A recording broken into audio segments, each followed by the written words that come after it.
Hello, আসসালামু আলাইকুম। যেখান থেকে ভিডিওটা দেখছেন সবাইকে রইল অনেক অনেক ভালোবাসা ও শুভেচ্ছা। সকাল থেকেই শুরু করলাম। আজকে আমি অবশ্য প্রতিদিন সকালে ট্রাই করি একটু ঘুম থেকে উঠে হালকা কুসুম গরম পানির সাথে একটু লেবুর রস পান করার জন্য, কারণ এটা শরীরের জন্য অনেক ভালো। লেবুর রসটা অবশ্য আমাদের শরীরের জন্য খুবই ভালো, যেহেতু আমি ভাতের সাথে অতটা লেবু পছন্দ করি না। তো আমি চেষ্টা করি একটু গরম জলের সাথে লেবুটা খাওয়ার জন্য।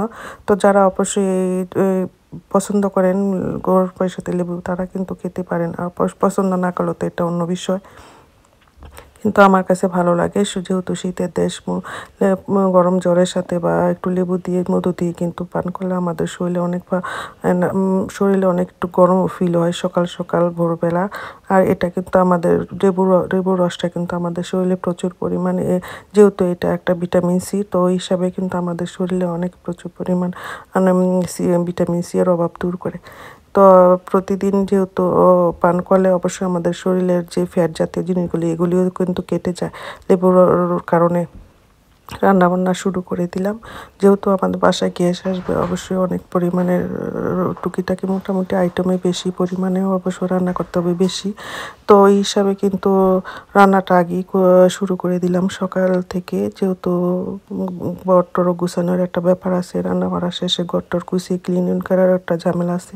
হেল্পিং হ্যান্ড ছাড়া একা একা সব কিছু করা কিন্তু খুবই কঠিন। তারপর অবশ্য সব ফ্যামিলিতেই যেহেতু বাইরে থাকে, এখানে হেল্পিং হ্যান্ড পাওয়া যায় না। তারপরে চেষ্টা করি নিজেই সব কিছু রান্না থেকে শুরু করে ঘর গোছানোর থেকে শুরু করে এভরিথিং নিজে করার জন্য।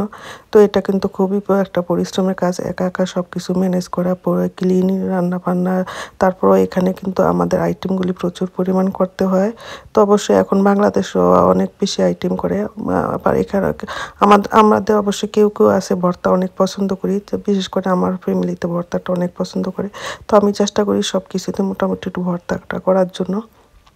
তো আমি এখানে আজকে একটা মুরগির রোস্ট করেছি, আলাদা একটা মুরগি করেছি। তো জানি না মুরগিটা কেমন হবে, একটু গ্রিল করলে সবচেয়ে ভালো হতো, কিন্তু যেহেতু ফার্স্ট করছি অবশ্যই ভুল তো কম বেশি হবেই। এর জন্য চেষ্টা করেছি অনেক ভালোভাবে করার জন্য। তারপর জানি না কেমন হবে, খেলে বোঝা যাবে কীরকম হবে, কারণ গ্রিলটা হয়তো ভালো হতো বেশি। তারপরও কি জানি মনে করে রান্নাই করে ফেললাম একটু ঝোল করে। এখানে চিন্তা করলাম বাচ্চারা তো শুকনা খাবার খেতে চায় না। তো এখানে গরুর মাংস, মুরগি, মাছ করেছি, সালাদ, তারপরে ডিম, 3 রকমের ভর্তা, কাবাব, মুরগির রোস্ট, চিংড়ি মাছও ছিল কিন্তু মনে নাই, ও পাশে কোনো দেবো। তো বিকালে নাস্তার মধ্যে ছিল দই, এটা আমি হাতে বানিয়েছি মিষ্টিটা, দইটা।